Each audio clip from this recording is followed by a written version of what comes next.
Hello student, मैं पवन Rathore.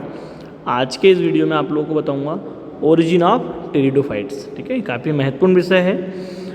Pteridophyta का जो उत्पत्ति है या ओरिजिन है वो कैसे हुआ, इसके बारे में हम पढ़ेंगे। तो ओरिजिन ऑफ टेरिडोफाइट्स में हम देखें बेसिकली क्या होता है। तो जो टेरिडोफाइट्स की ओरिजिन है, उत्पत्ति है, वो बताई गई है कि ठीक है सिल्यूरिन पीरियड्स में। ठीक है, the pteridophytes evolved in the Silurian period and subsequently got diversified in lower Devonian। अर्थात सिल्यूरियन जो पीरियड है उसमें डेवलप हुए और जो डिवोनियन पीरियड है उसमें इनकी विविधता या डाइवर्सिटी देखी गई। रिगार्डिंग देयर ओरिजिन एवोल्यूशन, ठीक है, इनकी उत्पत्ति और विकास के बारे में अलग अलग जो है वाद विवाद या विभिन्न प्रकार की थ्योरीज बताई गई है।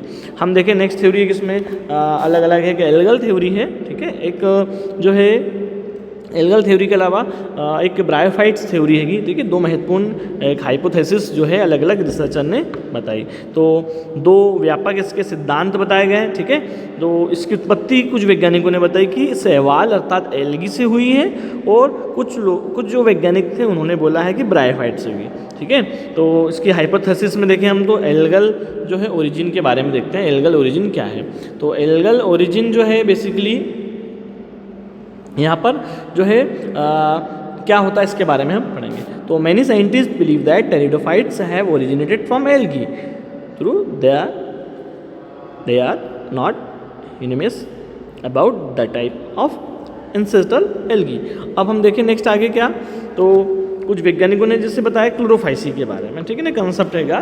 ठीक है ना, तो कुछ वैज्ञानिकों का मानना है कि टेरिडोफाइट्स का उत्पन्न एल्गी से हुआ है। ठीक है, हालांकि कुछ जो एल्गी है शैवाल है उनके प्रकार में एकमत नहीं, मतलब जो है यूनिटी या हम कहें एकमत जो होना चाहिए वैज्ञानिकों को वो नहीं हो पाए।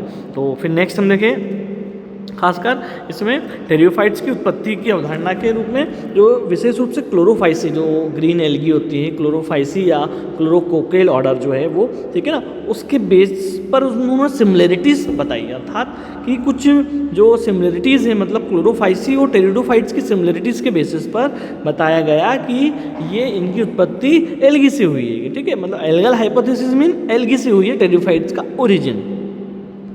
कुछ कॉमन कैरेक्टरिस्टिक्स बताए गए हैं। अर्थात कॉमन कैरेक्टरिस्टिक्स में देखें हम तो जैसे एल्गी के कैरेक्टर्स में देखें तो थैलाइड गैमेटोफाइट्स होता है। ठीक है, इनका सिमिलर फोटोसिंथेटिक पिगमेंट्स इसमें होते हैं, क्लोरोफिल ए है ना, कैरोटीनॉइड्स, मतलब जो टेरिडोफाइट्स है और एल्गी है उन दोनों में पिगमेंट्स प्रेजेंट होते हैं। तो ऐसा बताया गया है कि दोनों में सिमिलरिटीज़ ये हैगी। ठीक है, सेल वॉल ऑफ ना मेड अप ऑफ सेल्यूलोज, मतलब एल्गी की जो सेल वॉल है वो भी सेल्यूलोज की बनी है, और जो टेरिडोफाइट्स है उनकी सेल वॉल भी जो है सेल्यूलोज की बनी है। तो इसलिए बताया गया कि एल्गी से इनकी ओरिजिन हुई। फिर स्टार्च के फॉर्म में रिजर्व फूड होते हैं प्रेजेंट। ठीक है, फिर फ्लैजिलेटेड स्पर्म अर्थात जो मोटाइल फॉर्म में जो गैमेट्स होते हैं, मेल गैमेट जिसको हम कह रहे हैं, वो फ्लैजिलेटेड होते हैं, अर्थात फ्लैजिला प्रेजेंट होते हैं। तो एल्गी में भी फ्लैजिलेटेड से और टेरिडोफाइट्स में भी फ्लैजिला प्रेजेंट रहेगा। Water essential for fertilization. ठीक है, अर्थात पानी जो जल की आवश्यकता होती ही है, मतलब निषेचन की प्रक्रिया जो प्रोसेस है वो वाटर के एब्सेंट में है ना, मतलब आवश्यक ही है। बिना पानी के बिना जल के निषेचन की प्रक्रिया पूर्ण नहीं हो सकती। और एक जो मेन बताया है रीज़न जिसको कि सेल प्लेट, ठीक है ना, cell plate formation during cytokinesis. कोशिका विभाजन के समय सेल प्लेट या है ना कोशिका प्लेट का निर्माण जो है वो, और division features a complex network of microtubules and membrane vesicles the phragmoplast. अर्थात जो वैज्ञानिक है इन्होंने बताया कि जो विभिन्न प्रकार के जो सेल प्लेट हैं या फ्रामोको, मतलब एक नेटवर्क, एक जाल का निर्माण होता है।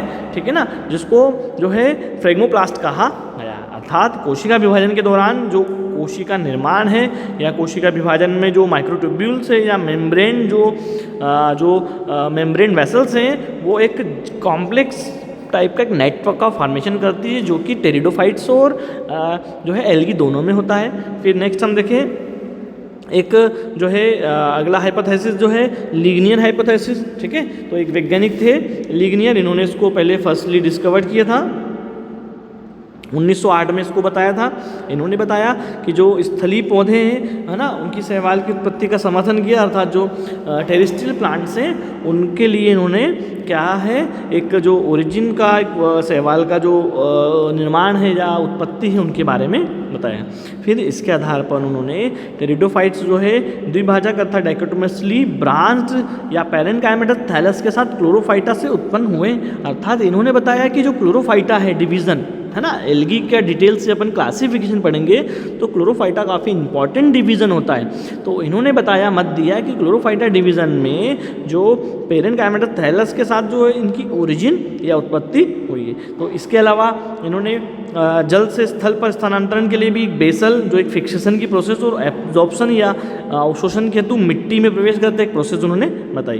तो ये पूरा प्रोसेस बताया गया। The erect part retain the photosynthetic function and the aerial portion with terminal sporangia became a primitive 3D dichotomously branching system Rhynia के अंदर, है ना, काफ़ी इंपॉर्टेंट है राइनिया। तो एल्गी और जो टेरिडोफाइट्स है इनके बारे में ऐसा हुआ है कि इनका जो निर्माण है वो एक ही समय में हुआ, अर्थात टेरिडोफाइट्स का जो निर्माण है वो एल्गी से हुआ है। ठीक है, फिर आगे हम देखें एग्जाम्पल राइनिया का हो गया। फिर राइनिया के बाद एक सेकेंड हाइपोथेसिस हमारे पास, ठीक है, जिसका नाम है चर्च हाइपोथेसिस। ठीक है, तो चर्च हाइपोथेसिस देखिए हम, तो इसमें क्या है, चर्च 1919 में, है ना, इन्होंने बताया कि जो टेरिडोफाइट्स की पॉलीफाइलोटिक उत्पत्ति है, ठीक है ना, उस पर इन्होंने उसको विश्वास किया और उन्होंने एक निबंध या थैलासियोफाइटा और जो जिसको एक उपवायुमंडलीय ट्रांसमाइग्रेशन के सिद्धांत या प्रिंसिपल पर इन्होंने बताया। अर्थात जो चर्च वैज्ञानिक है, ठीक है ना, इन्होंने 1919 में एक हाइपोथेसिस दी, ठीक है, जिसमें कि जो है एक नाम हैगा जिसका एक सिद्धांत है ना, सब एरियल ट्रांसमाइग्रेशन, ठीक है ना, अर्थात जो एक निबंध जिसको हम बोल रहे हैं, ठीक है ना, उपवायुमंडलीय ट्रांसमाइग्रेशन और थैलियोफाइटा। फिर नेक्स्ट देखिए चर्च के अकॉर्डिंग जो थैलियोफाइटा नामक एक जो उत्पन्न जो समुद्री शैवालों का एक काल्पनिक समूह है, इन्होंने ऐसा बताया। फिर एक उन्होंने ब्रायोफाइट्स और टेरिडोफाइट्स, अर्थात जो ब्रायोफाइट में भी कुछ इनके सिम्टम्स या गुण ऐसे थे जिसको इन्होंने बताया।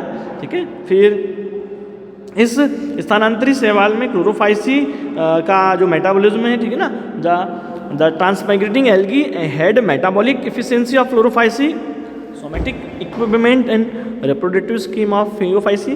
तो जो फियोफाइसी क्लास है, ठीक है ना, उनमें जो प्रजनन रिप्रोडक्शन की प्रोसेस है वो भी इसमें बताई गई। नेक्स्ट देखिए हम आगे चर्च हाइपोथेसिस के बाद कुछ इसके बेसिक प्रिंसिपल हैं, ठीक है ना, बेसिक सिद्धांत के बारे में हम देखें तो बेसिक सिद्धांत में द सरफेस ऑफ, है ना, इसका हम देखें पहला प्रिंसिपल क्या है, the surface of the earth in ancient time was covered by A common ocean. अर्थात जो प्राचीन समय में जो पृथ्वी की सतह पर एक ही महासागर से ढकी हुई थी, ऐसा इन्होंने बताया। फिर कुछ हम सेकेंड पॉइंट देखें क्या है, the marine algae were planktonic in nature, अर्थात जो समुद्री शैवाल होती है वो प्लैंक्टोनिक अर्थात जो हम कहें जो प्लवंग प्रकृति के होते हैं। ठीक है, फिर थर्ड पॉइंट देखें हम आगे, there was upheaval of the ocean bottom due to geological plate tectonic revolution. ठीक है, इसका मतलब ये होता है कि भूगर्भीय जो प्लेट है टेक्टोनिक जो एक एवोल्यूशन था, ठीक है ना, उसके कारण समुद्र तल जो समुद्र सरफेस है उसमें उथल पुथल मची, इस कारण इनका ओरिजिन हुआ। फिर फोर्थ पॉइंट देखें हम इसका, ठीक है ना, जो मेन पॉइंट हैगा, ठीक है ना, इसमें तत्पश्चात भूमि का जो उद्भिभाव है अर्थात जिसको ओरिजिन है हम, है ना, वो हुआ और प्लवकी रूप में उथले समुद्रों में नितली बन गया, अर्थात जो थैलियोफाइटा है इसको उन्होंने यहाँ पर बताया। ठीक है, फिर कुछ जो हमने जो भी थैलियोफाइटा के बारे में पढ़ा वही इसका पॉइंट आएगा। फिर ब्रायोफाइटा और टेरिडोफाइटा दोनों की उत्पत्ति से काल्पनिक थैलियोफाइटा समूह से हुई, ऐसा इन्होंने बताया। ठीक है, फिर नेक्स्ट कुछ जो पॉइंट्स बताए गए चर्च के, कुछ हाइपोथेसिस जो थी एल्गल वाली, उसका उन्होंने पूरा एक प्रिंसिपल बनाया। ठीक है, फिर नेक्स्ट उसमें कुछ जो धीरे धीरे जो इम्पोर्टेंट जो एक आगे आया हमारा एक फ्रिश साइंटिस्ट जिनका की एक हाइपोथेसिस थी। ठीक है ना, फ्रिश एक एल्गोलॉजिस्ट है, काफ़ी इम्पोर्टेंट एक इन्होंने एल्गी पर वर्क किया है। इन्होंने 1916 से 1945 के बीच में बताया कि जो ग्रीन एल्गी है, ठीक है ना, जो ग्रीन एल्गी है जो कि है ना चेटोफोर्सिया जो कि हरे शैवाल है, ग्रीन शैवाल है, इनके पूर्वजों ने है ना इनके जो पूर्वज जो एंसेस्ट्रल है अर्थात जो पूर्वज हैं उनके जो ब्रायोफाइट्स और टेरिडोफाइट्स दोनों के जन्म दिया है, इन्होंने ऐसा बताया। इन एल्गी के कारण हेट्रोटाइकस नेचर एक डेवलप हुआ जिसमें जो एक अधोमुखी और सीधे खड़े तंत्र प्रेजेंट थे, ठीक है ना। अधोमुखी और सीधे खड़े तंत्र, इसका मीनिंग ये होता है, ठीक है ना, प्रोस्टेट पार्ट है ना ये वाला जो है और इरेक्ट पोर्शन, ठीक है ना, ये चीज़ें उन्होंने बताई। फिर कुछ जो खड़ी शाखाओं में एक शीर्ष वृद्धि बिंदु स्थापित किया गया, इस प्रकार इसको हेट्रोटाइकस थैलस से नीचे जो भाग विस्तृत करा उसको प्रोस्टेट भाग के रूप में, इसको स्थली पौधों के रूप में प्रारंभिक संवहनी पौधे को जन्म दिया, अर्थात फर्स्ट वैस्कुलर प्लांट्स का हाइपोथेसिस जो है यहाँ पर हमको पता चलता है, जिसको कि जो है प्रारंभिक संवहनी पौधे कहा गया। तो ये फ्रीज हाइपोथेसिस हैगा, ठीक है, 1916 से 1945 के बीच में इन्होंने बताया। फिर एक हाइपोथेसिस है ब्रायोफाइट ओरिजिन, ठीक है ना, अर्थात कुछ वैज्ञानिकों ने बताया कि ब्रायोफाइट से इसका निर्माण हुआ हैगा। तो ब्रायोफाइट से निर्माण में हम देखें तो टेरिडोफाइटा की उत्पत्ति, ब्रायोफाइटा की उत्पत्ति के संवर्धन में कई परिकल्पनाएं प्रस्तुत की गई, हालांकि उनके पूर्वजों या उत्पत्ति के तरीके अलग अलग वैज्ञानिकों ने अलग अलग प्रकार से बताए और एक मत नहीं थे स्टार्टिंग में, ठीक है। इन परिकल्पनाओं का आधार प्रारंभिक जो संवहनी पौधे और कुछ मॉसे से और कुछ हॉर्नवर्ड्स से उनके बीच में जो स्पोरोफाइट्स में सिमिलरिटीज थी उसके बेसिस पर था। तो ब्रायोफाइट्स का ओरिजिन हम देखें बेसिकली मॉसेस, हॉर्नवर्ड्स और जो प्रिमिटिव जो हम कहें या प्रारंभिक या इनिशियल जो वैस्कुलर प्लांट्स हैं उनके बीच में सिमिलरिटीज़ जो है वो एक बड़ा एक अच्छा मजबूत एक हम कहें कि एक स्ट्रांग एक जो है एक बेस बता रही थी, जिसके कारण इसको उन्होंने बताया। फिर दोनों समूह हैं उनकी सामान्य विशेषताएं इस प्रकार हम देखें क्या है इनकी विशेषता में। तो स्पोरोफाइट्स देखें हम, इसका क्या है अभी जो विषम रूपी जीवन चक्र है अर्थात हेट्रोटॉपिक टाइप का लाइफ साइकिल है। मल्टी सेलुलर जो सेक्सुअल रिप्रोडक्टिव पार्ट है उनके मेल या फीमेल गैमेट्स है वो मल्टी सेलुलर है। मोटाइल और है ना कशाभिकी जिसको बोलते हैं, ठीक है ना, गतिशील और जो कशाभिका जिसको बोल रहे हैं, ठीक है ना, कशाभिक या गतिशील। तो मोटाइल स्पर्म अर्थात जो मेल गैमेट्स है वो मोटिलिटी इसमें प्रेजेंट हैगा, फ्लैजिला प्रेजेंट के कारण वो एक स्थान से दूसरे स्थान पर इजीली जो है फर्टिलाइजेशन की प्रोसेस को कंप्लीट कर सकता है, ठीक है ना। वाटर एक एसेंशियल है पार्ट जो कि फर्टिलाइजेशन में जो है पार्टिसिपेट है ना वो जो है मदद करता है। फिर जो फीमेल रिप्रोडक्टिव पार्ट है उसके भीतर में गैमेटोजेनेसिस की प्रोसेस के लिए है ना उससे एम्ब्रियो का डेवलपमेंट हुआ ये बताया गया है, ठीक है। फिर नेक्स्ट पॉइंट हम देखें आगे, प्लांट और जो स्पोर्स है उनकी सतह पर उसकी सरफेस पर क्यूटिकल या है ना जो एक सरफेस है क्यूटिकल है जो एक सेल्स है ना हम देखें तो वो एक ढकी हुई है एक आवरण पाया जा रहा है। तो कुछ उसमें समर्थन में कुछ एक जो है प्रिंसिपल बताए गए हैं थ्योरी, इसमें देखिए फर्स्ट एक हैगी एंथोसिरोटिन सिद्धांत, ठीक है। तो एक महत्वपूर्ण एंथोसिरोटिन सिद्धांत देखिए क्या होता है, ठीक है, अर्थात ब्रायोफाइटिक उत्पत्ति मतलब ऐसा बताया गया कि ब्रायोफाइटा से उत्पन्न हुआ है, ठीक है, क्या हमारा टेरिडोफाइट्स, तो उसके लिए एक एंथोसिरोटिन प्रिंसिपल एक बताया गया है, ये इसके बारे में हम अब देखेंगे। तो इस सिद्धांत का जो सबसे पहले समर्थन है कैम्पबेल, ठीक है ना, इन्होंने 1895 में किया। इस सिद्धांत के अनुसार एंथोसिरोस जो है हमारा, ठीक है, एंथोसिरोस ब्रायोफाइट्स है, तो एंथोसिरोस के स्पोरोफाइट में प्रारंभिक संवहनी पौधों के स्पोरोफाइट के समान कई विशेषता पाई जाती है, ऐसा उन्होंने बताया। तो एंथोसिरोस से एंथोसिरोटिन प्रिंसिपल का फॉर्मेशन होता है। तो कुछ सिमिलरिटीज देखें, तो स्पोरोफाइट्स में जड़ के स्थान पर प्रकंद, ठीक है ना, राइजोम प्रेजेंट थे। रूट के स्थान पर क्या था, प्रकंद, इसको हम इंग्लिश में राइजोम कहते हैं, वो प्रेजेंट होता है।